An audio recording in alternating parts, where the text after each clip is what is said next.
Good morning, everyone. I'm Rebecca Vickers, and on behalf of the Florida Alcohol and Drug Abuse Association, welcome to today's webinar entitled Drug Usage Trends Annual Report. This webinar is being made available through a collaboration of the Florida Department of Children and Families, Office of Substance Abuse and Mental Health, and the Florida Alcohol and Drug Abuse. Please note that as an attendee, you are in listen-only mode and will only be able to view your name. If you have questions, please send them to the presenter and me, the host, by using the chat panel. The button to open the panel is usually located in the lower right side of your monitor. Please use the chat panel to send any questions you may have as you think of them, and the presenter will address questions as time permits. Our audio is broadcast through the internet to your computer. If you experience poor computer audio, there are a few options to try on screen right now, and these options will be posted in the chat panel throughout the presentation. If you continue to experience poor computer audio try rejoining the webinar and use I will call in telephone option. You must be connected to the audio of this presentation and view it on screen as well to receive a certificate of attendance. The recording and materials used in today's presentation will be available on FADAA's website 30 business days. To access the recording and PowerPoint, go to www.fada.org, then to our Resource Center, and then to our training library. FADAA produces many webinars and workshops through the support of the Florida Department of Children and Families. To help participants track credits earned through attendance, we host an online community that provides a personalized digital journal where participants can maintain statements of credits for workshops and webinars taken through the Florida Alcohol and Drug Abuse Association. At the end of today's webinar, the web browser will direct everyone to an evaluation form on FADAA's website. You will first need to register or sign into your account to complete the evaluation. Information you provide FADAA as a part of registering remains confidential. Statements of credit will be posted 30 business days after the evaluation closes for persons completing the evaluation and attending the full webinar. Completing the evaluation is necessary to receive CE credits or to access your statement of credit. Please note that the evaluation will close midnight, Monday, June 20th. And please note that we are not able to open the evaluation after the 3 days have passed. Up to 2 continuing education credits are available for participating in today's webinar for persons licensed through the Board of Nursing, the Board of Clinical Social Work, Marriage and Family Therapy, and Mental Health Counseling, and for persons credentialed through the Florida Certification Board. If you are a licensed healthcare practitioner, be sure to include your Florida license numbers for reporting to CE Broker when you register with our site for the first time. If you are certified with the Florida Certification Board or licensed outside of the state of Florida, you do not need to provide your certification number when you register with our site. Please note that WebEx monitors arrivals and departures of attendees and provides a report upon completion of the event. We are not permitted to provide a certificate of attendance if you do not attend the entire webinar, and we are not permitted to provide partial CE credit. Benjamin Hackworth has over 4 years of experience providing community presentations, technical assistance, and training on substance use and mental health prevention services. As an independent contractor, he collects, analyzes, and evaluates data for local, state, and national dissemination through written reports and oral presentations. Ben previously contracted with the Center for Substance Abuse Research as a Sentinel Site Epidemiologist for National Drug Early Warning Systems, funded by the National Institute on Drug Abuse. Ben graduated with a Master's of Public Health from the Northwest Ohio Consortium for Public Health, a joint collaboration between the University of Toledo and Bowling Green State University. His specialization is with health promotion and education. And now I'd like to welcome our presenter, Ben. I will turn the presentation over.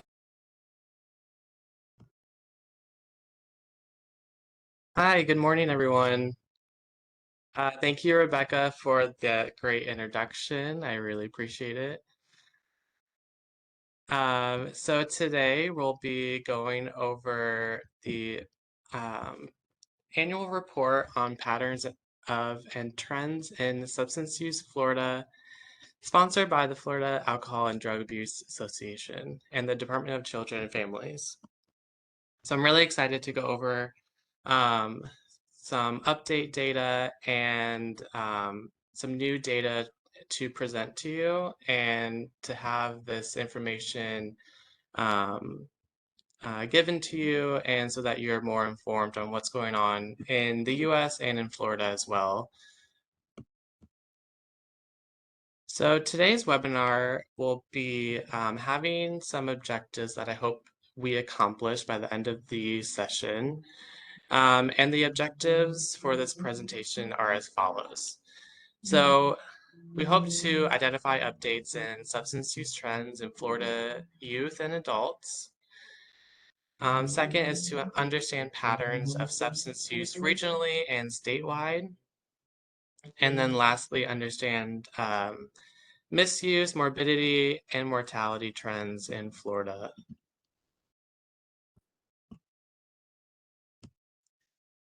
So this is the 2022 annual report, which offers new substance use data from the 2021 annual update report.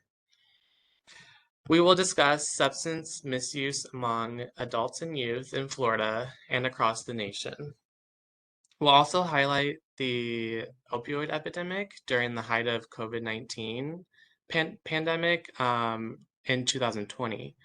So most of our data comes from 2020, and so that's why we're going to go over the data from 2020 and also cover what occurred in 2020, as we all remember, which was COVID-19, or at least the height of COVID-19, and also some provisional data that has just recently come out this past month or two from CDC for 2021.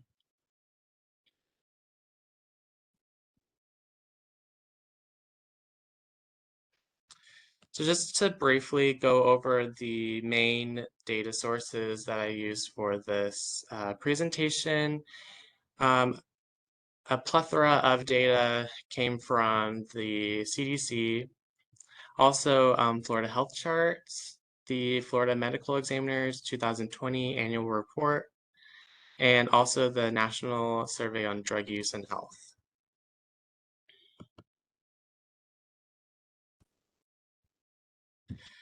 So the Florida Department of Children and Families, or DCF, contracts with 7 regional systems of care known as managing entities to provide behavioral health services throughout the state. Because Florida is such a large state with a diverse population, this model shows each managing entity to respond to the specific behavioral health needs of its region within Florida.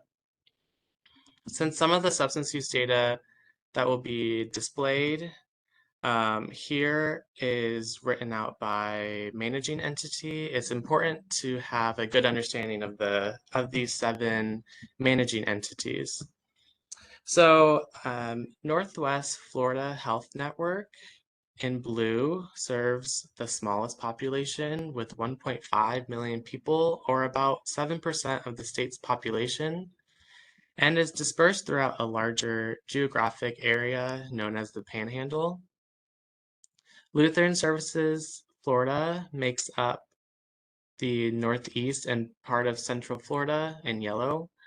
This is the second largest area by population, making up 18% of the state's population. Central Florida Behavioral Health Network, labeled as Suncoast, serves the largest population with over 6.1 million people, or around 28% of Florida's population.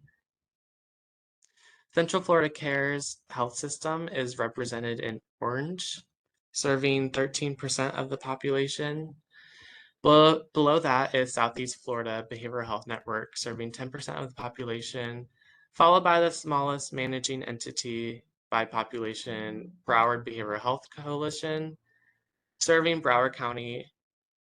And lastly, Thriving Mind South Florida, only serving 2 counties, but making up 13% of the state's population. So it's important that we're going over this just to identify your managing entity that you live in or work in, and also when we go over specific data, knowing the difference between each region and the substance use needs in those regions and managing entities as well. So to get right into the data, we're gonna go, the next couple of slides, we'll go over the 3 most used substances among youth and adults. All the data presented are from self-reported surveys from the National Survey on Drug Use and Health, Florida Youth Substance Abuse Survey, and the Florida Youth Tobacco Survey. These surveys indicate the prevalence of past 30-day use, past year use, or lifetime use presented for the substances that are most commonly abused and/or used. Some of these substances can result in substance use disorder or can lead to other types of substance use addiction. The patterns and trends in use for various substances are shown in Florida alongside with the prevalence in the United States as a whole for comparison.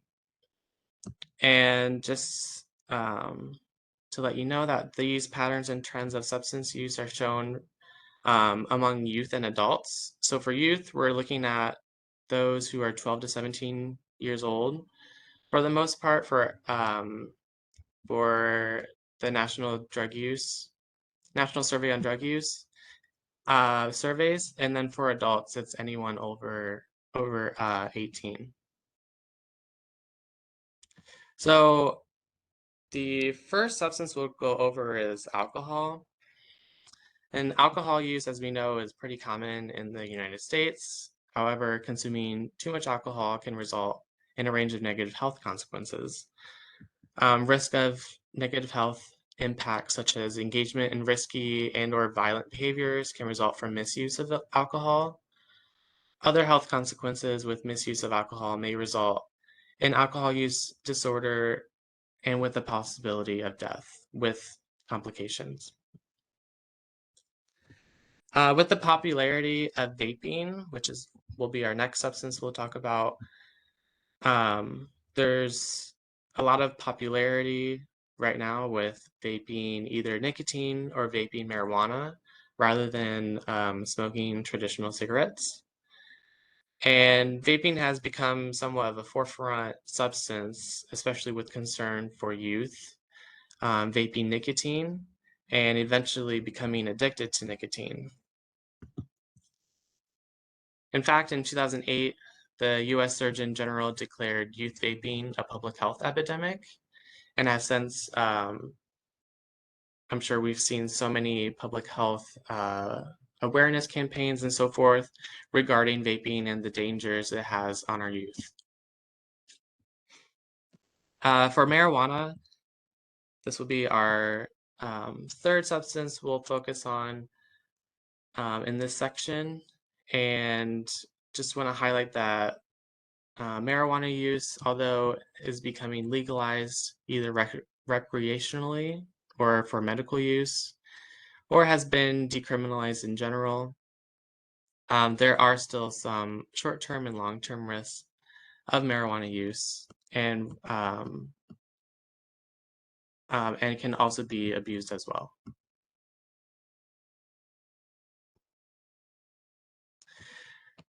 So the first substance, again, that we'll jump into is alcohol use among adults. Shown in this slide here, this is from the National Survey on Drug Use and Health. And this is broken down into 2-year averages.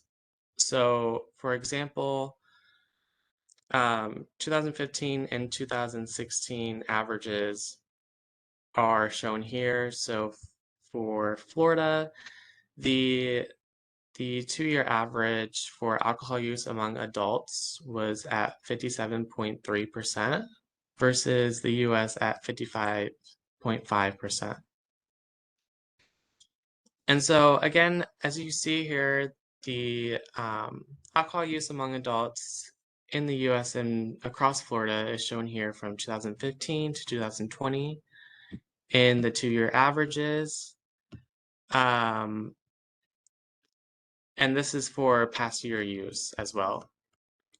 So past year use of alcohol has decreased for Floridian adults to the lowest past year use for 2017 to 2018 at 54.2%.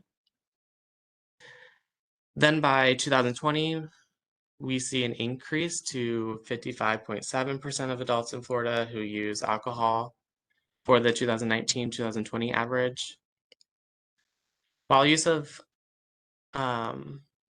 among adults in the US was at its lowest in this time frame, shown between 2019 and 2020.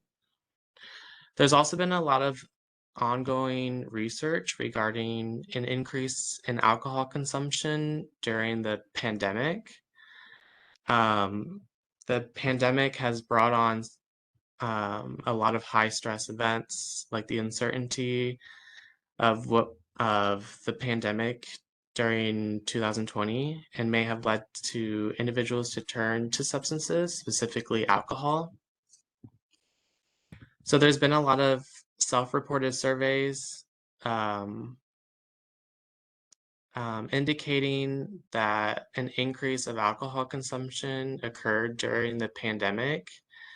And some survey findings showed that some specific populations, such as women, Black individuals, and households with children, actually increased their alcohol consumption during the height of the pandemic. Another survey indicated that nationally, people were drinking before 5 p.m. during the week, which kind of makes sense. If you think about it, when so many people were working from home, or they were laid off and at home, the access and availability of alcohol in your home increased, and so that probability of drinking before 5 p.m. during the week it makes sense. And I just bring these other self-reported surveys to your attention just because with concern with short-term and long-term effects of this increase in alcohol consumption. So more people could turn to alcohol as a coping mechanism. And we know that with prevention, we're trying to help people cope with positive mechanisms versus turning to substances like alcohol. Another concern is that more people could be classified as heavy drinkers and not really realize it because of the amount of alcohol they're consuming more during this height of the pandemic, and it's kind of like the new normal to them. Also, many may increase their chances of having alcohol use disorder, which can lead to alcohol-related and cause deaths. Which, by the way, alcohol-caused deaths is on the rise in Florida, according to the medical examiner's data as of 2020. So, alcohol use to me is one of those. It's always been a forefront for individuals across the board, but I think during the pandemic, this has kind of escalated more, and we've seen a higher alcohol consumption, especially during the height of the pandemic.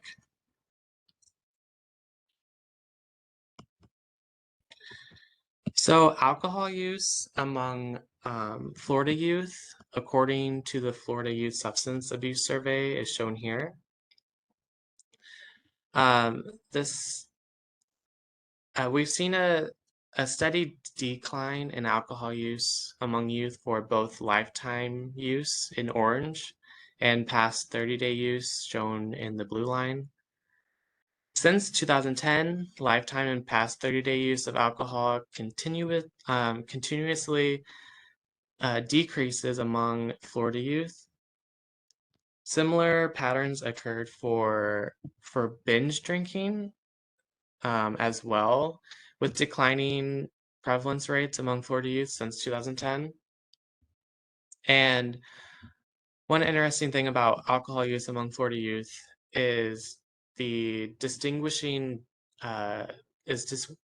distinguishing the difference between use among female and male youth in Florida.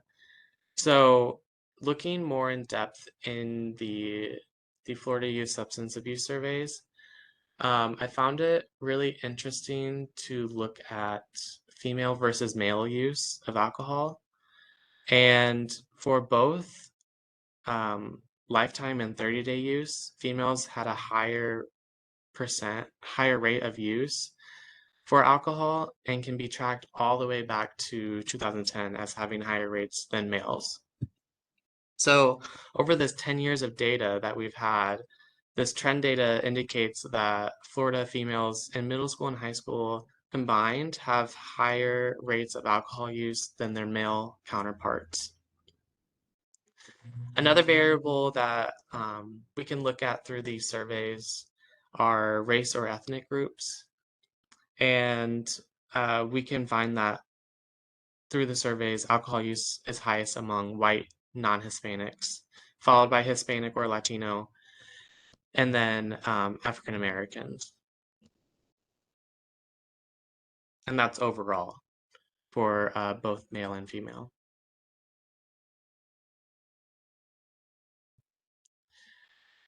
So going to the next substance, we'll focus mostly on youth, since this has been vaping has been such a important topic among our youth. So the Florida Youth Tobacco Survey does annual surveys for Florida youth in public middle school and high schools during the spring. Almost 9,500 students participated in the 2021 survey. And the number of students were split pretty evenly among high school and middle school students as well. So this is a pretty good considerable representative sample of the entire middle and high school population in Florida. So we see on the chart the decrease in use of vaping from 2015 to 2017, and then a slow increase in to the height of lifetime use in 2019 at 27.9%. Since 2019, Florida youth have decreased lifetime use of electronic vaping, with currently 23.4% of Florida middle and high school youth ever using vaping in their lifetime.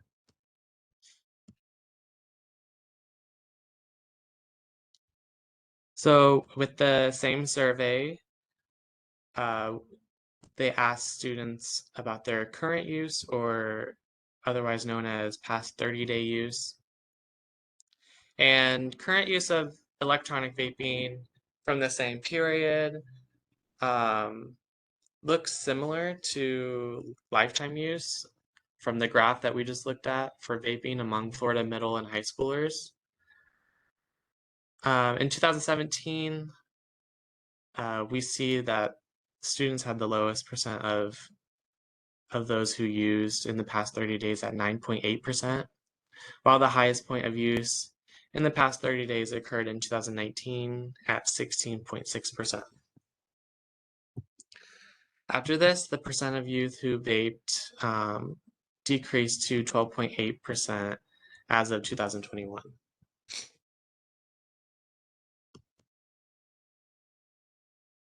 And so the Florida Youth Substance Abuse Survey is another really good survey that recently started asking Florida middle and high school youth about vaping. And in previous survey years, um, whether youth were vaping, they were um, they were asked if they ever used a vape in their lifetime or past 30 days. But interestingly, the survey actually separated the vaping questions to ask students whether they were vaping nicotine versus vaping marijuana. And so as of 2019, well, that's when these questions were asked in the surveys. And so first we'll look at vaping nicotine among Florida youth. And with the separation of the survey questions beginning in 2019, we see that youth who vaped nicotine in their lifetime was at 23.5%, and it has slowly decreased to 22.5% in 2021.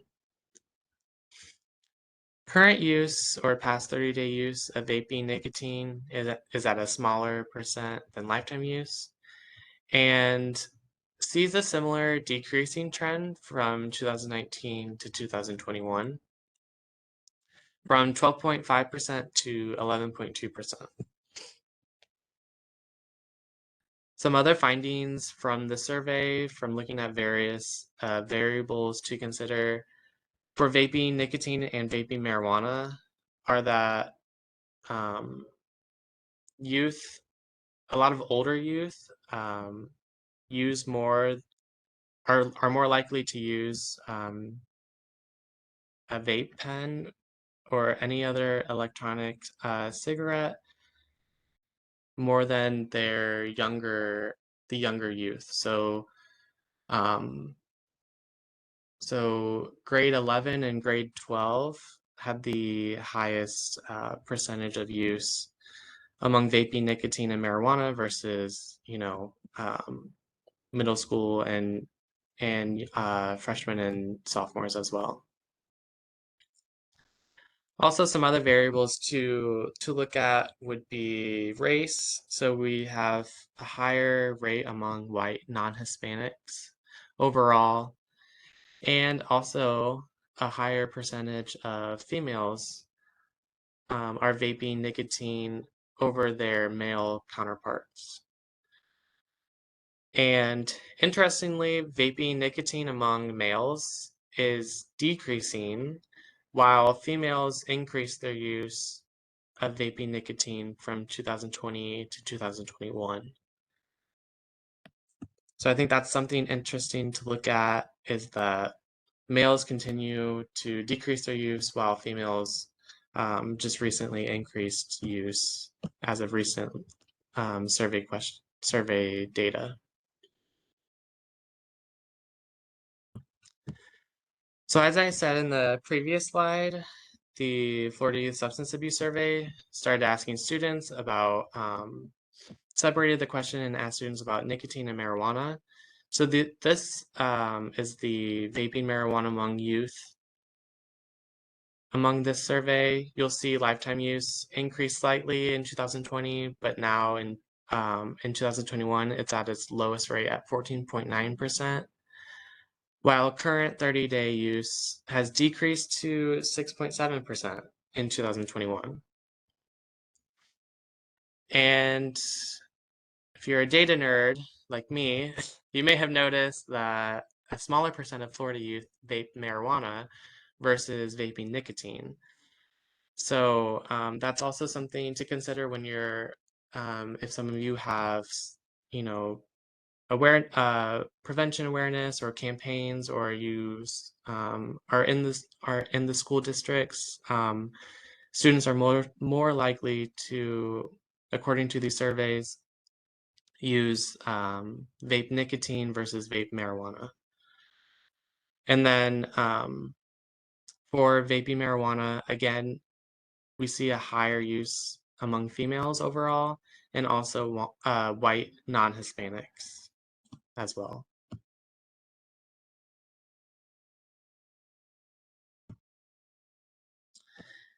So going on to the next substance will be marijuana use among adults.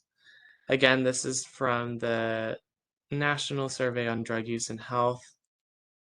And so this is past month use of marijuana among adults in the US and Florida. And we see that it's increasing throughout this time period that is shown here. And also, according to the surveys, past year use among adults is also increasing and slightly higher as well. So um, current past 30-day use and past year use is having parallel trends where we're seeing this increase and the height of marijuana use among adults as of 2019 and 2020. In fact, marijuana is the only substance to continuously increase among past year and past month use among adults in Florida and across the nation. And it's the second most used substance among adults behind alcohol.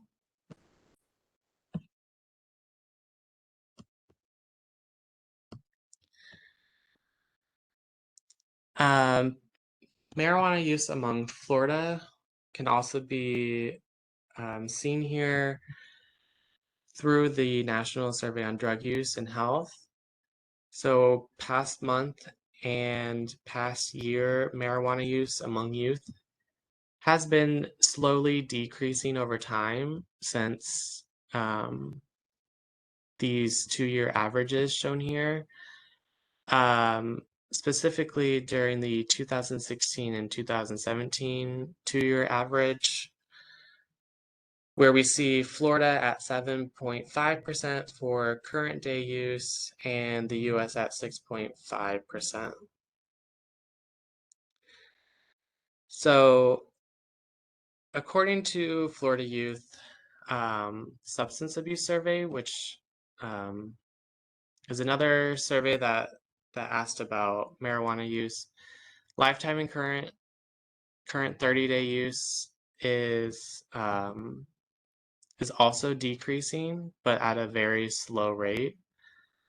Prevalence rates among racial groups are closer, but white non-Hispanics still have higher rates over Hispanic and African American Florida youth. Males overall had higher rates than females up until 2016, according to the survey. And then females surpassed their male counterparts for lifetime and past 30-day use of marijuana and currently has higher rates.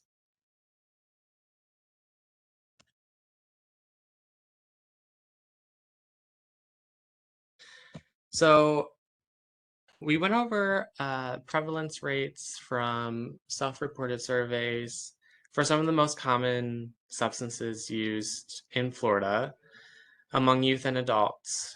And so the next portion of this presentation will go over opioid misuse, morbidity, and mortality, specifically touching on prescription opioids, heroin, and fentanyl.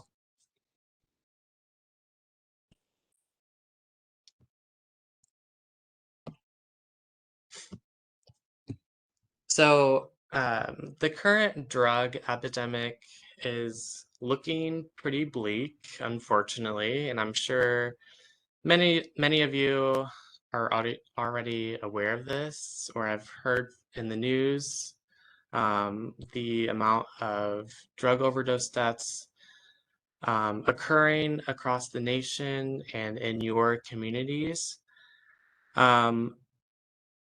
Overdose deaths from opioids, synthetic opioids such as fentanyl, psychostimulants like methamphetamine, cocaine, and natural or semi-synthetic opioids like prescription pain medication all have increased from 2019 to 2020. There's been a 30% increase in drug overdose deaths in the US from 2019 to 2020, from 72,000 drug overdose deaths to over 93,000 in 2020.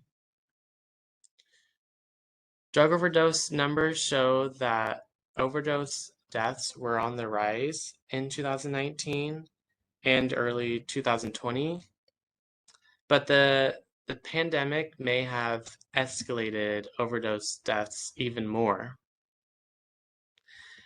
And so that's something that researchers are looking into more is, the fact that overdose deaths have increased tremendously during 2020. And the fact that we were dealing with the pandemic um, just escalated these overdose deaths, but we were already on a increasing trend anyways with past overdose deaths that we were seeing. But the pandemic just basically escalated these overdose deaths.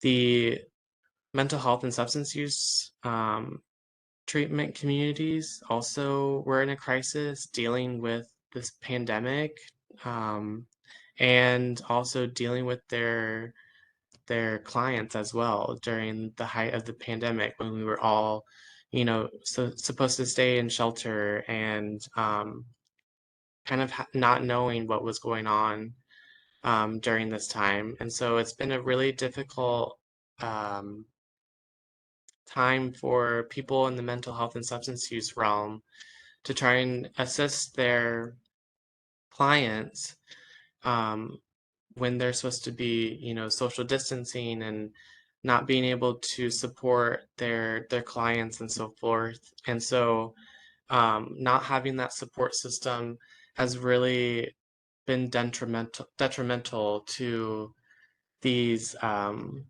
this mental health and substance use community that's trying to help these people who have addiction or have a mental health disorder.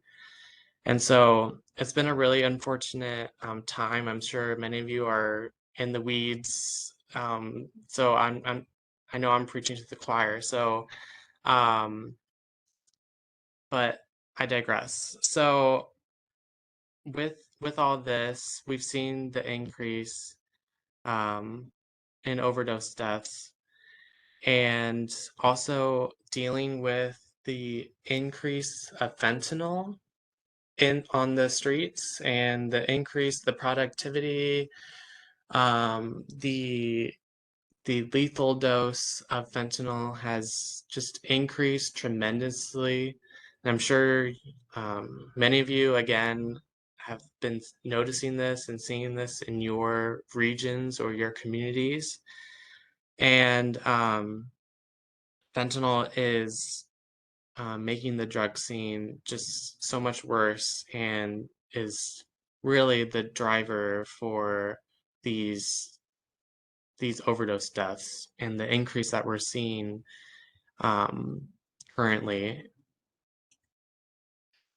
So to continue on, what's even more worrisome with all this information is that the CDC estimates a 15% increase in drug overdose deaths from 2020 to 2021, with a record high of over 100,000 deaths. One thing to point out is that the surge of deaths is lower from 2020 to 2021, with a 15% increase versus a 30% increase from 2019 to 2020. So basically the overdose surge was shown to be lower from 2020 to 2021 versus 2019 to 2020. So that's somewhat good news. If we need to have some sense of light at the end of the tunnel with all this, but overall we're seeing record numbers of overdose deaths, and having seen these numbers over 100,000 deaths in one given year. This is the highest total we're seeing in U.S. history. It's estimated that in 2021, there was an overdose every 5 minutes across the US. And again, harping on fentanyl, this illicit drug that we're noticing a lot more being adulterated in our substances, was involved in over half of these overdoses as well. So again, all this data and information is just showing that the pandemic really escalated overdose deaths, and also fentanyl is just reaping our communities in Florida and also across the nation as well.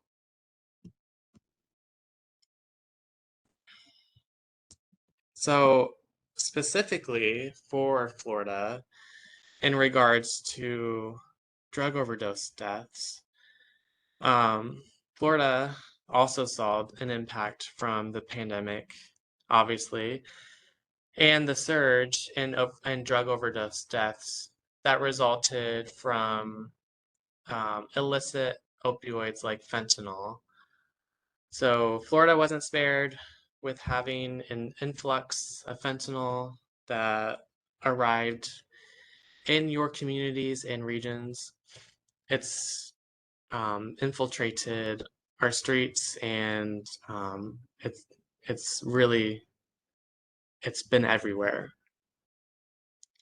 Florida experienced a higher percent of drug overdose deaths compared to the US, with a 37% increase in overdose deaths from 2019 to 2020, with almost 7,600 drug overdose deaths in Florida for 2020.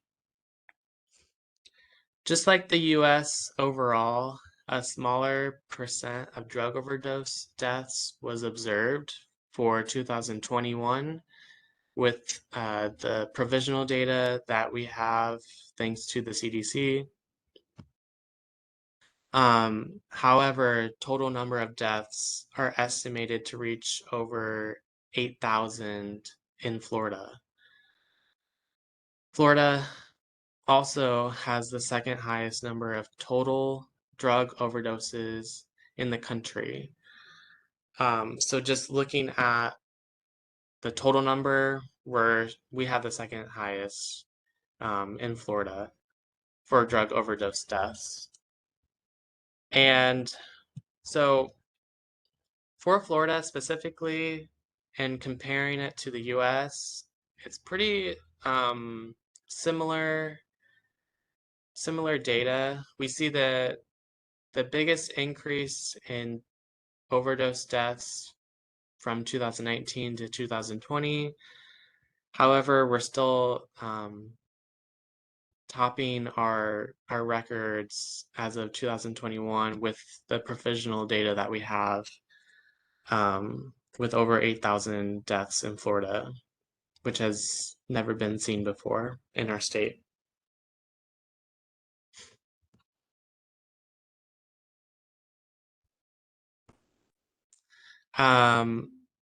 This slide shows the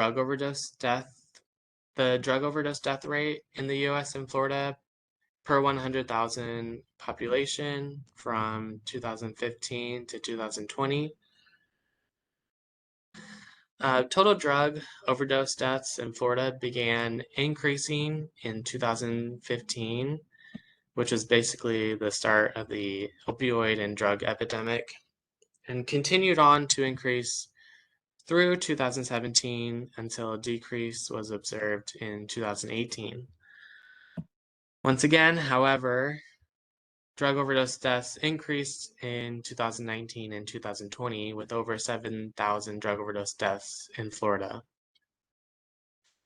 The drug overdose death rate per 100,000 population shows that in 2015, the nation and Florida had about the same drug overdose death rate at 16.2 and 16.3 respectively. But Florida has since stayed at a higher rate from 2016 to 2020, ending calendar year 2020 with a death rate at 35 and the US at 28.3.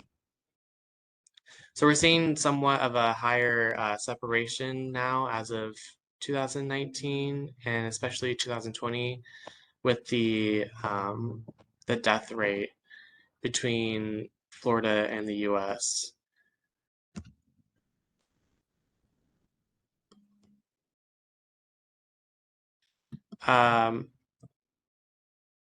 Again, we can look at drug overdose deaths in Florida during this time period where the epidemic kind of began in 2015 all the way to 2020. This is also a different secondary data source that I wanted to pull just to have, multiple sources for you to look at. So the numbers are, slightly different, but they're pretty much the same. This is data from the Florida health charts, by the way. And so again, this is a good secondary data resource to utilize to get Florida specific data. If you're curious about your county that you live in to get more specific data, you can also go on this website and look for drug overdose death poisonings as well, and get a better picture for your county. So again, we see this increase from 2015 to 2017, the decrease in 2018, and then starting in 2019, we saw the increase, and again, seeing that increase over 7,000 now in 2020. And possibly, again, as provisional data says, according to the CDC, an even higher amount of drug overdose deaths for Florida for 2021. And also just looking at this from this time period, as I said before, the drug epidemic, specifically on opioids, kind of began in 2015, and from 2015 to 2020, we've seen a 130% increase in drug overdose deaths in Florida between this time frame. So just the amount of deaths from overdoses is as you know, a continuous problem throughout the years.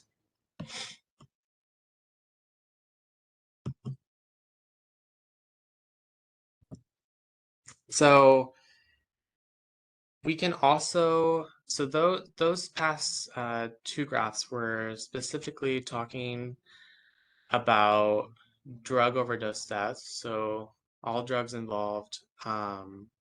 And this chart specifically looks at opioid overdose deaths from 2015 to 2020 in Florida and the US. So opioids remain the most common cause of death among fatal drug poisonings across the state and nation. And the patterns and trends in overall drug poisonings rates are largely driven by opioids. Specific opioids driving this trend has changed over time. As we know, the epidemic has been described in 3 waves, as some of you may know, starting with prescription opioids, then heroin, synthetic opioids like primarily illicitly produced fentanyl, which we're currently dealing with right now. And the number of fatal opioid overdose deaths mirror drug overdose deaths trends in Florida. So with that being said, we can see here in this chart that opioid overdose deaths kind of have that similar pattern that the drug overdose deaths graphs had as well in the previous slide. So they look pretty similar. And also we notice again that Florida is having a higher death rate of opioid overdoses versus the US. So in 2015, we see here Florida had a 13.1 death rate versus 10.4 in the US. And Florida has had a higher rate throughout all these years as well, ending 2020 with 29.9 death rate and 21.4 death rate for the US in 2020. With the provisional data that we have from the CDC, we're also looking at higher death rates for opioids in 2021 as well. So we're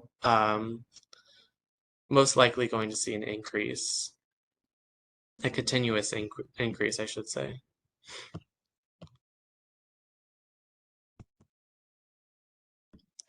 So specifically just looking at opioid overdoses in Florida, from 2015 to 2020, over 4,000 fatal opioid overdose deaths were observed in 2017 and 2019 as well.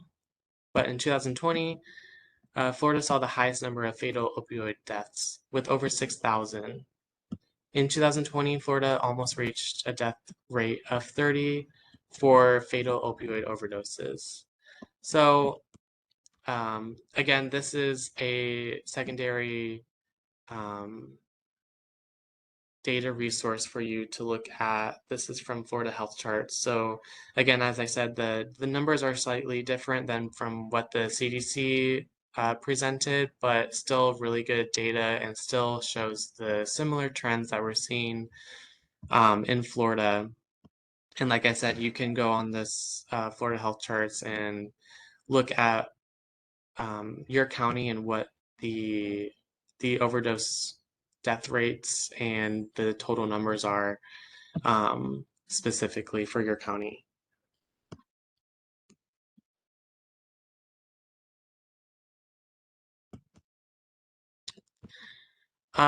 So we kind of talked about mortality with drug overdoses and opioid overdoses, and some other issues that present with the misuse of drugs and the overdoses that we're seeing in our communities are having an impact on our emergency department visits as well.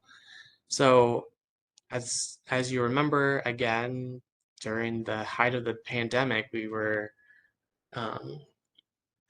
hospitals and emergency departments were dealing with COVID cases, but unfortunately, during this time, the number of overdoses that emergency departments were seeing also saw an increase during the height of the pandemic. So um, very unfortunate time to see this increase during COVID-19.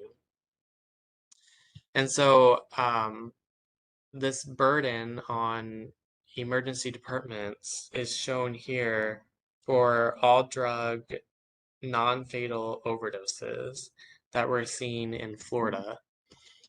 So Florida, again, we're looking at this the same time frame, and we see an increase, an increase to over 41,000 emergency department visits in 2017, and then the decrease for the first time in a while occurred in 2018. And again, we see the increase in 2019 and 2020. So something interesting to look at this is the similarities of drug overdose trends and opioid trends as well. So it looks pretty similar to the previous slides, right? And so in 2019, the number of emergency room visits for non-fatal drug poisonings increased to over 40,000 and continued to increase for 2020 with over 45,500 visits.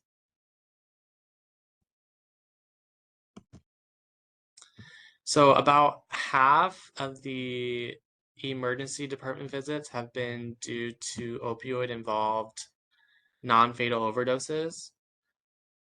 In 2017, the highest number of non-fatal opioid overdose visits were recorded at over 18,000.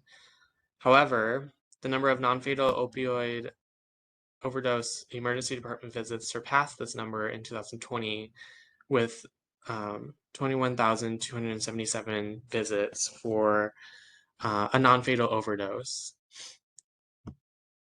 So again, we're seeing similar trends and also seeing an increase in emergency department visits for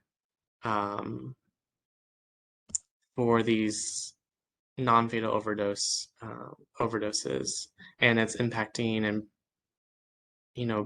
putting a burden and a strain on our hospital systems. So I think this is a good stopping point for now, and is that okay with you, Rebecca? Yeah, that's perfectly fine. So we will meet back here at 11:03, and I'll put it in the chat for everyone. Okay, great, thanks.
Hey everyone, and welcome back to today's webinar. I am going to pass the presentation back over to you, Ben. Okay, sounds good. Before I go back to the slides, I do want to address a question in the chat that we had. Uh, we'll have more time for questions at the end, but just since there's one question, I do want to address that. So someone asked, is there a possible lower death surge in I'm assuming they meant in 2018 due to naloxone and its availability. Um, so I would love that answer as well. That's something that I've been curious about too, is why was there a decrease in 2018? And so um, I think I think we can assume that naloxone and, the availability and access to naloxone has increased tremendously. Um, and it's, been very helpful for first responders and, um, family members and so forth. And so I think you know, during the height of when all this began, kind of in 2015, 16, and 17, I think more and more resources were put out into our communities, statewide and nationally. And so I think we can assume, naloxone may have had a part, but we can't necessarily pinpoint it to that. There's not really good data out there to support that.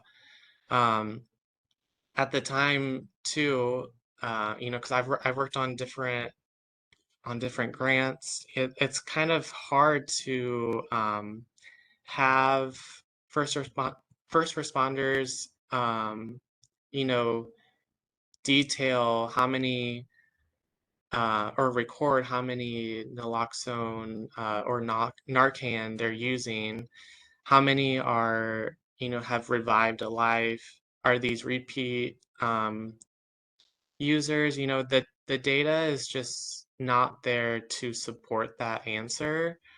Um, so we can't really pinpoint it to that.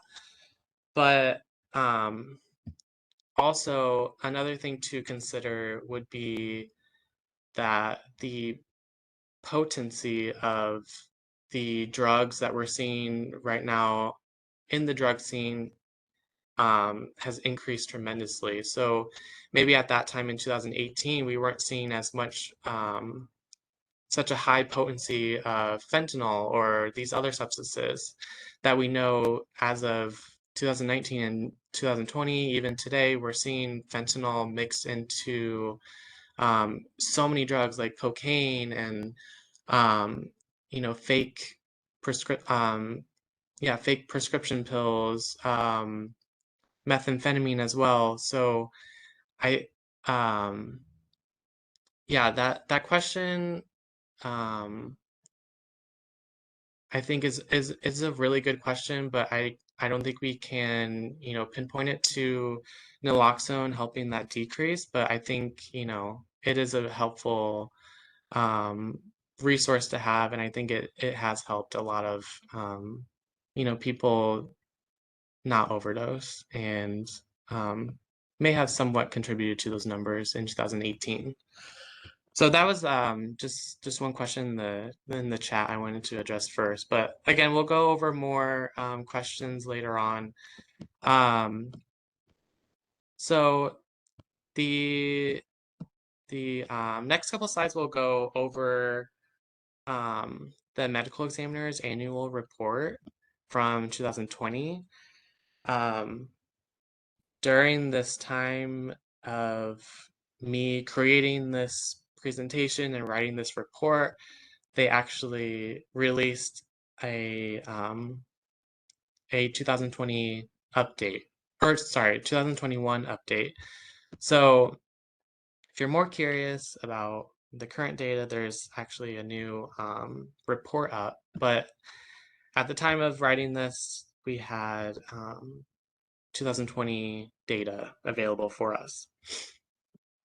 And so to go into more detail about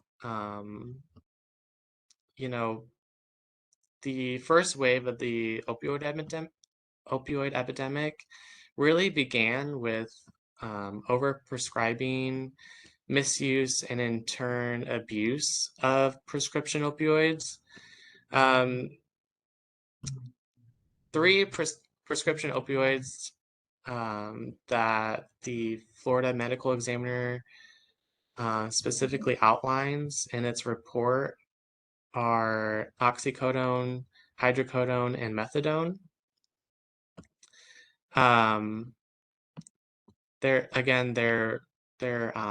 These specific prescription opioids are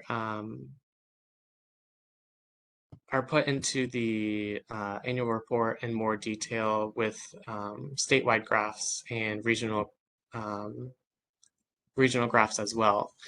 And so when we look at this chart, oxycodone is shown in blue, hydrocodone is shown in orange, and methadone is shown in green. And so I just combined these three prescription opiates per managing entity.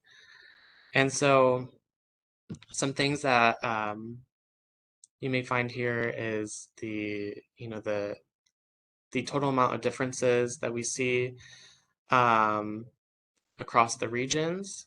Also take note that oxycodone-related deaths are most common among all managing entities other than the Northwest Florida Health Network, where oxycodone-related deaths are more commonly seen in this region. So the first region you see there, hydrocodone, is more common among those prescription drug deaths. And overall, it's also important to see the differences in the rates as well, since we have such a difference in population among these different managing entities. And so the breakdown by death rate per managing entity looks as the following. So Northwest Florida Health Network has a death rate of 11.2 for these three prescription drugs. Lutheran Services Florida has a death rate of 11.4. Central Florida Behavioral Health Network has a death rate of 11.9. Central Florida Cares has a death rate of 8.5. Southeast Florida Behavioral Health Network has a death rate of 9.6. Thriving Mind South Florida has a death rate of 4.9, and then Broward Behavioral Health Coalition has a death rate of 5.4.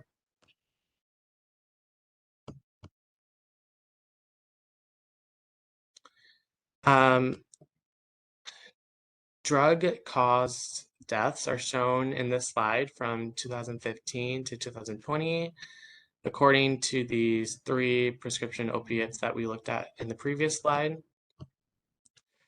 Again, the rate is calculated per 100,000 population for the state of Florida. The highest rates for all three specific opiates were recorded in 2016. Again, oxycodone is the prescription opioid that caused the most deaths among these three prescription opiates that the medical examiner reports out more in detail.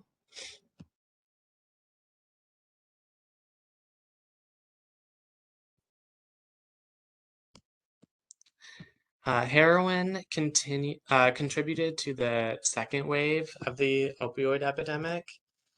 And heroin-related deaths in Florida have increased since 2012, as you can see here on this graph, and reached an all-time high in 2017 with 1,057 heroin-related deaths.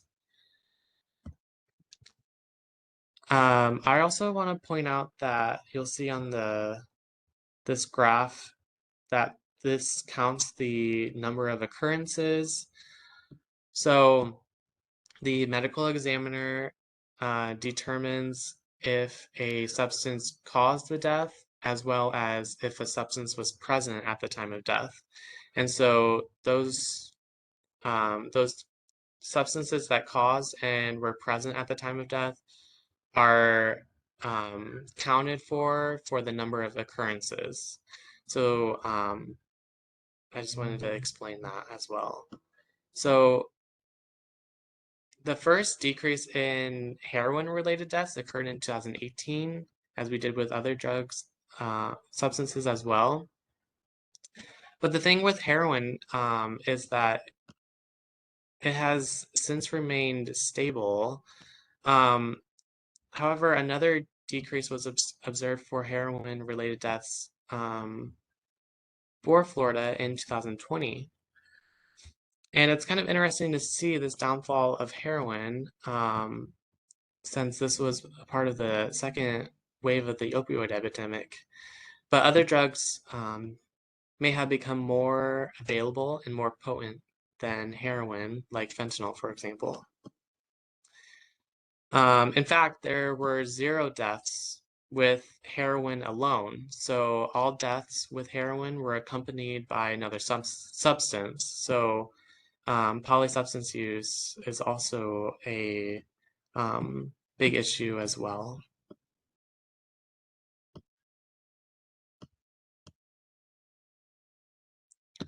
So again, looking at heroin-related deaths by managing entities, in 2020, we see the number of occurrences by the regions. And to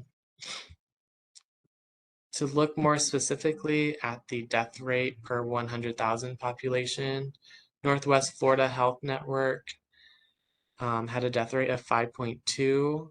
Lutheran Services Florida had a death rate of 3.7. Central Florida Behavioral Health Network had a death rate at 4.2. Central Florida Cares Health System had a death rate of 2.1. Southeast Florida had a death rate of 6.6, which was the highest death rate among all of the managing entities. Thriving Mind South Florida had a death rate of 1.5, which is the lowest. And Broward Behavioral Health Coalition had 6.1.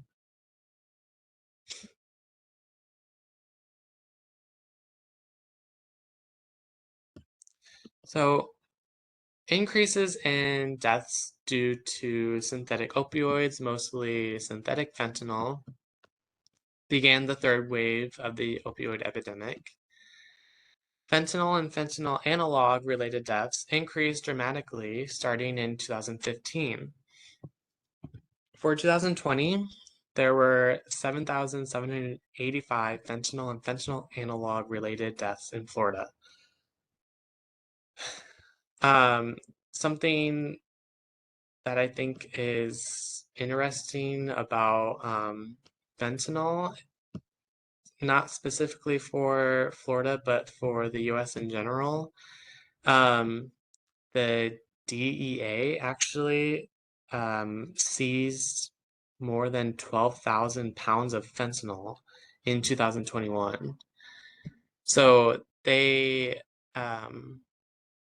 said for that year and that amount, this is the record amount that they've ever seized in U.S. history for that amount of 12,000 pounds of fentanyl. And the DEA also stated that this is enough fentanyl to provide every person in the US with the lethal dose. So, however, we have the DEA and other enforcement agencies that are seizing drugs and helping stop these drugs getting on the streets in our communities. Even though this is a good thing, public health experts say that this isn't the only measure that will stop the epidemic itself, though.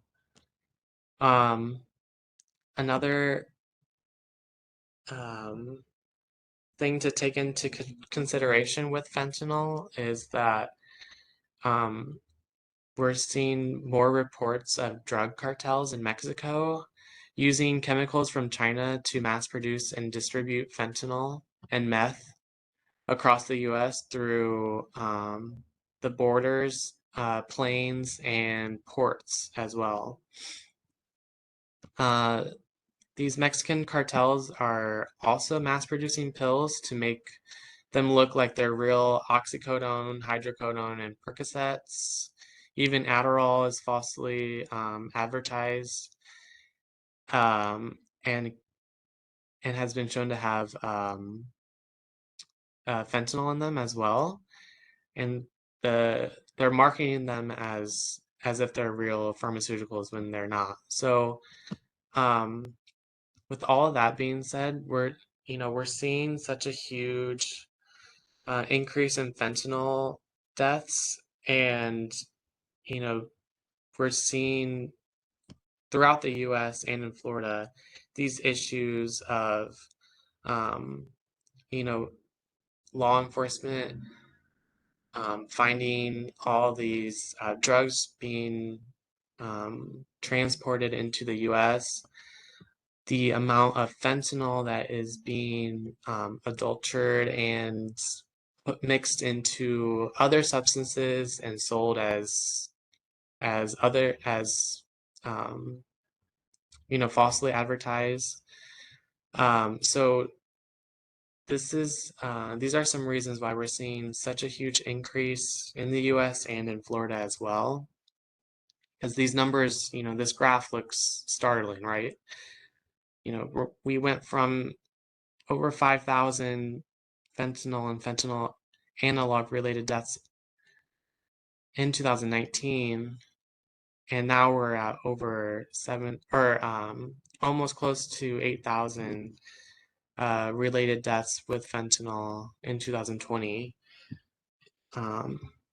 So we're just continuously seeing this increase in fentanyl and how it's impacting the amount of overdose deaths.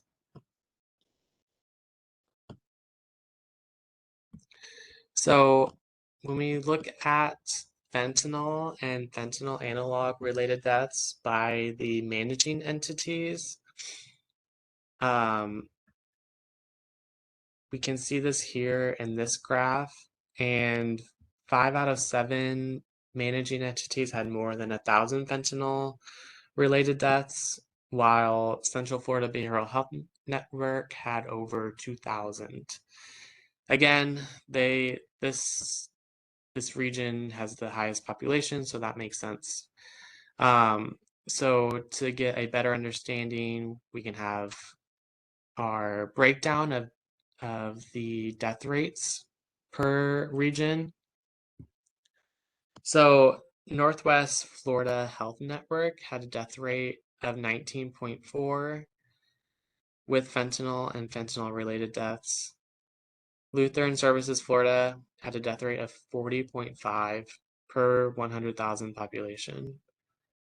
Central Florida Behavioral Health Network had a death rate of 32.9. Central Florida Cares had a death rate of 45.5. Southeast Florida Behavioral Health Network had the highest death rate at 57 per 100,000 population. Thriving Mind South Florida had a death rate of 16.7, and then Broward Behavioral Health Coalition had a death rate of 52.2. So we're seeing dramatic increases in death rates with fentanyl and fentanyl analogs across the managing entities.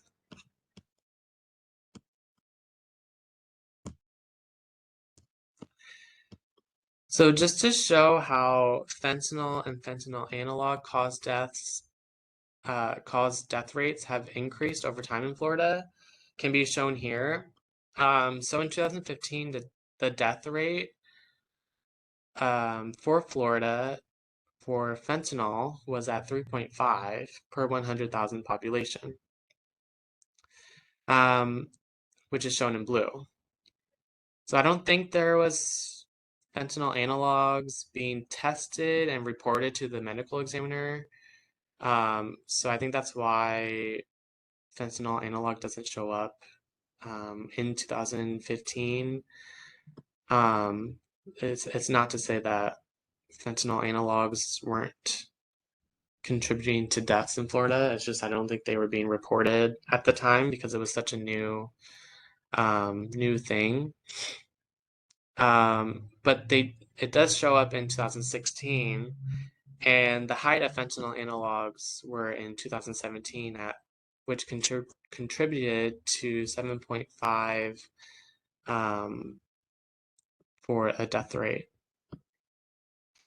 And then just take a look at the fentanyl caused death rate from 2019 to 2020 alone. We're seeing a death rate of 15.1 to 24.3. So this is a huge spike in fentanyl caused deaths throughout the state of Florida, showcasing again that fentanyl is being flooded throughout the state, and it's everywhere and it's in everything.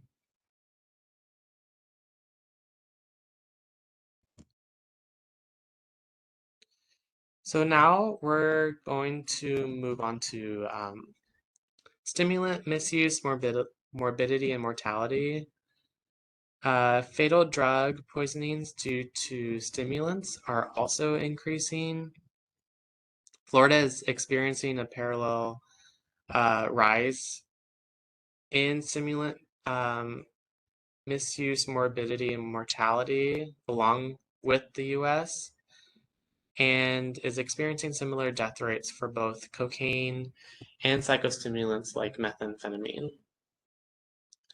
So in the US, more than 175,000 pounds of methamphetamine was discovered trying to cross the border in San Diego at its largest crossing border. And this is the largest seize of any drug ever in the US for both 2020 and 2021. So the amount of fentanyl and the amount of methamphetamine that is being infiltrated in the United States is an insane amount.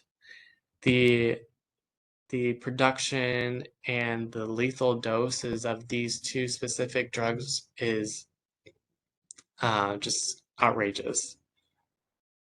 In fact, according to the National Forensic Lab Information System, methamphetamine was the most frequently identified drug in 2020. So again, just mass production of methamphetamine is occurring. To go more into depth with methamphetamine and how it's increased in Florida, methamphetamine ranked 9th in the top 10 drug-caused deaths in 2016 in Florida. And as of 2020, methamphetamine is now the 3rd most drug-caused death in Florida. So in a few short years, methamphetamine is now the 3rd most drug-caused death in Florida. And the number of occurrences has dramatically increased every single year since 2016. with the biggest increase in the number of methamphetamine-related deaths occurring in 2020. So this slide is cocaine-related deaths in Florida, shown from 2010 to 2020. For a good portion of the decade, the number of occurrences was fairly stable up until 2015. Then we see a dramatic increase, especially in 2016. 2018 and 19 showed signs that cocaine-related deaths were hoping to be stable again, but then in 2020, a surge occurred with more than 3,000 occurrences of cocaine, exceeding historical numbers.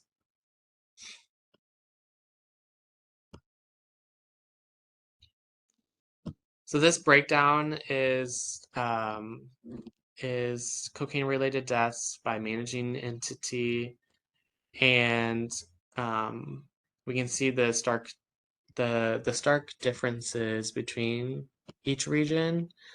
But again, by death rate, Northwest Florida Health Network had a death rate of 9.5. Lutheran Services Florida had a death rate of 16.8. Central Florida Behavioral Health Network had a death rate of 15.3. Central Florida Cares had a death rate of 19.1. Southeast Florida had a death rate of 23.1, which is the highest among all seven managing entities. Thriving Mind had a death rate of 15.8, and then Broward Behavioral Health Network or Coalition had a death rate of 22.1.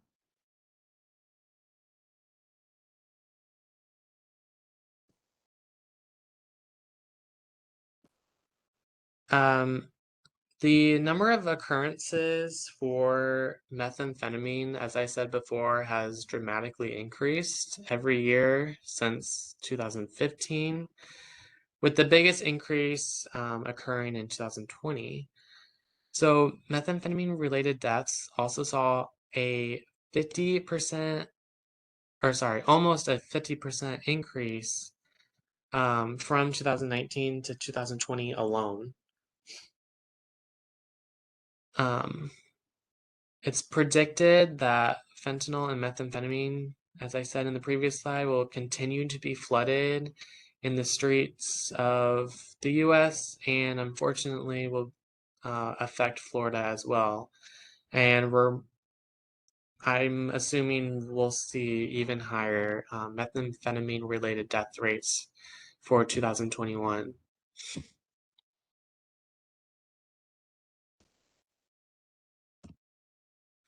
So the breakdown for managing entities is different per region. Southern regions, as you see here, the last three have pretty smaller number of occurrences compared to the other managing entities.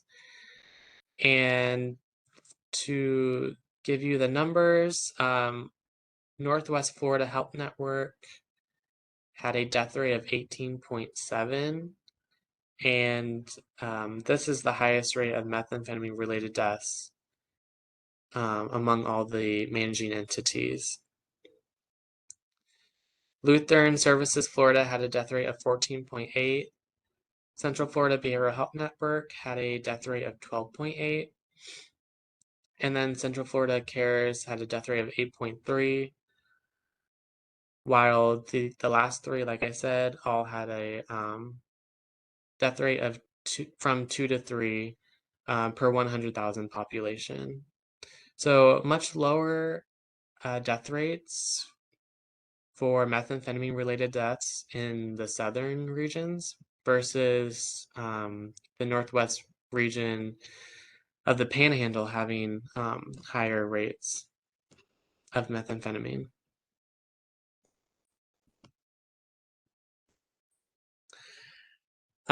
So this slide is the number of cocaine and methamphetamine caused deaths from 2015 to 2020 in the state of Florida.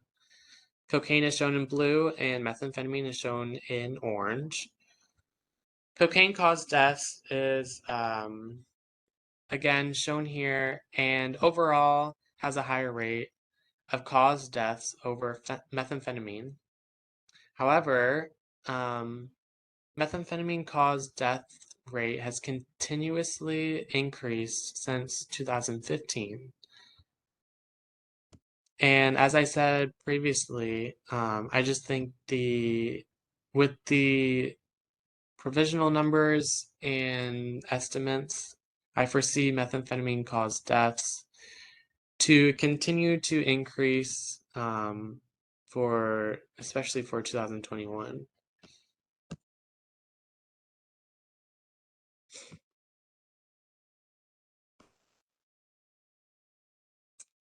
So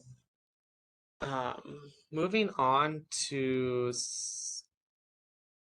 from the medical examiner's reports, these are some new psychoactive substances that are being reported in the US and in Florida. So um, I'm not even going to attempt to pronounce this, because I've been talking too long. So I'm just going to say ISO. Has been found in the Tampa area and is a synthetic opioid 20 to 100 times stronger than fentanyl. It's often mixed in with other drugs and can be made in pill form or powder. So there's just been some new reports of this substance, and with the lethal amount, being 20 to 100 times stronger than fentanyl. This is a really big concern um, for Florida, especially in that in that one region. Also, xylazine is being reported to um, is making a lot of national news, more than in Florida. But again, it's important to be aware of these substances that may appear on the streets in Florida. Um, detecting new substances is vital when raising community awareness and educating, the dangers of local street drugs.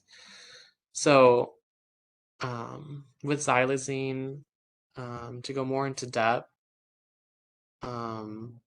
one thing I wanted to point out is that it's not an opioid and naloxone can't reverse it. So I think specifically this drug is popping up in like the Northeast, but again, I think it's really important to be aware and be on the forefront of what new substances are occurring and how they could impact your community.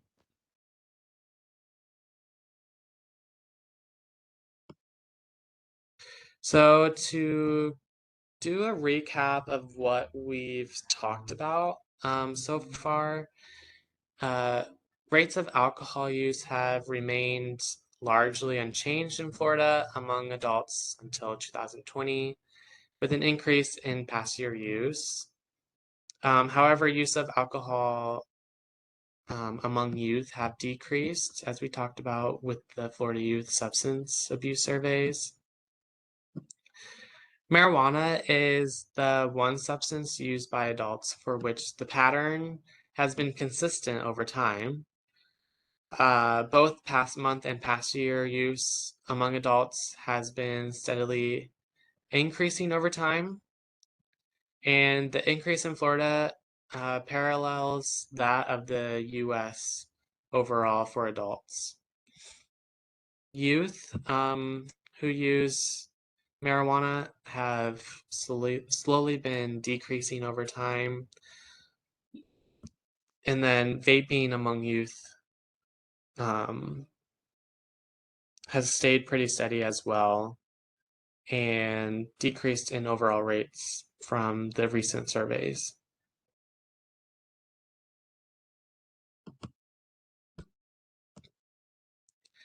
So the later half of the presentation, we talked about drug overdose rates in COVID-19 and how deaths from illegal fentanyl and its analogs will continue to rise in Florida for 2020 and 2021. Um, this this data highlights the need to increase prevention by expanding awareness, harm reduction, and access and availability of treatment across the state. We also touched upon what some drug experts are attributing to as the fourth wave of the opioid epidemic, which are stimulants such as cocaine and methamphetamine. So for Florida, we'll see an increase for stimulant deaths in most likely in 2021 with the provisional data, and cocaine deaths are for the most part evenly distributed throughout the state, whereas methamphetamine deaths are highly concentrated in the northern Florida regions.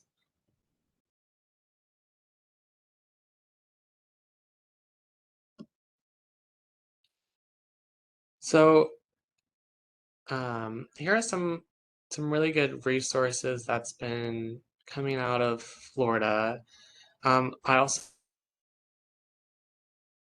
want to highlight there's been some money, some federal money going into more naloxone and fentanyl test strips. So I just want to highlight those resources on the federal level. Again, on the state level, the Department of Children and Families has a great amount of resources regarding substance use prevention and treatment on their website.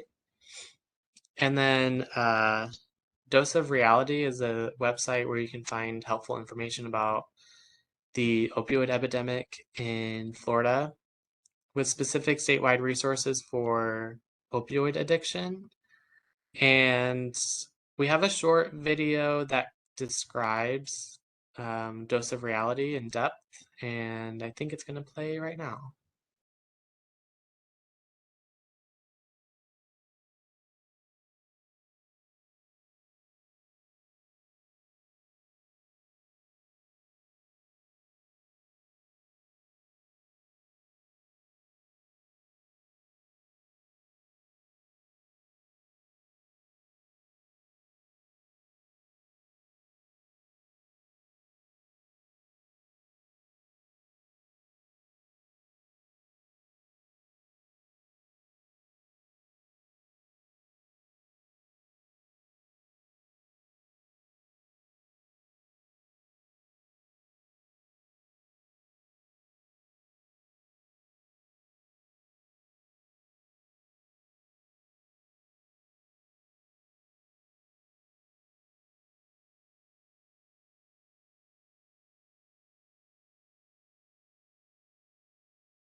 So, so that's a really good resource to have, and just showcases that Florida is really from the top, really considering that the opioid epidemic is a real problem in Florida, and that they're really focusing on providing education and treatment and awareness um, for to prevent overdoses and also addiction in Florida as well. I'll go more in depth with the syringe exchange programs on the next slide, but then lastly, I say Florida is a great resource, especially to locate Narcan in your community. So I just wanted to update this type of resource, this type of harm reduction service that Florida has been increasing throughout the years, which is syringe exchange programs. This graphic is the most up-to-date on where to find syringe exchange programs in your region. And so the explanation of the colors, so yellow counties is a county with operational syringe exchange programs. The orange is a county with an executed letter of agreement, and the blue county is with approved county ordinance to have a syringe exchange program. So I just want to highlight the importance of and the importance of syringe exchange programs and how they can be a really good resource to help those who use drugs, facilitate safe disposal and contamination of needles, and can also decrease infectious diseases.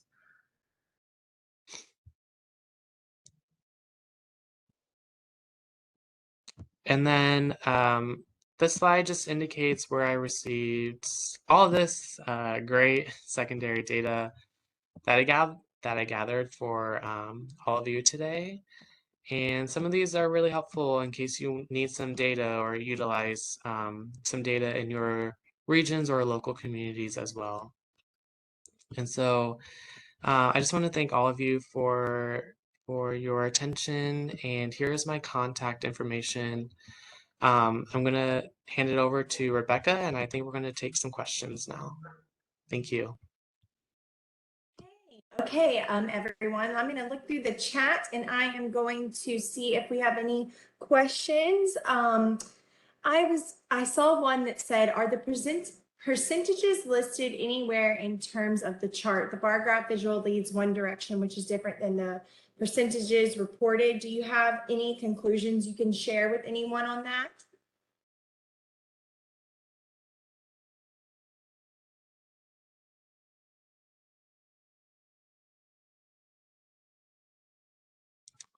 Let's. I believe this was about when you were showing the fentanyl graphs. Mm-hmm.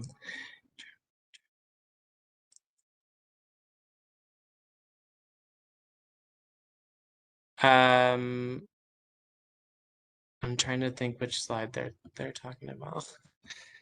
And if we can't find it right now, if you would like to send Ben a message, as you can see, he's got his contact information up, and you can ask him more questions from there as well.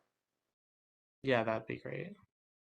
And then also, Ben, someone asked what, if you will just tell them what a FET analog is again, one more time, FET.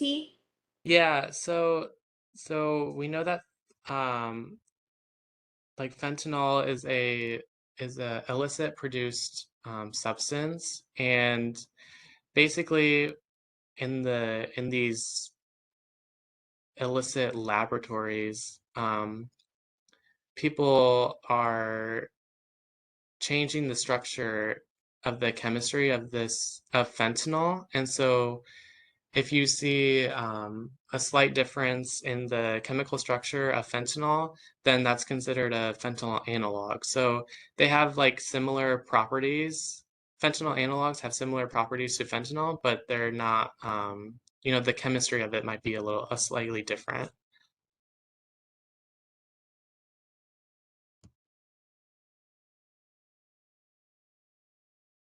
Ben, I have another person asking, and you may not know the answer to this, so if you don't, that's okay. But someone asked if fentanyl testing strips were illegal in Florida, and if you knew. Oh, that's a good question. I just talked to someone actually who works in harm reduction.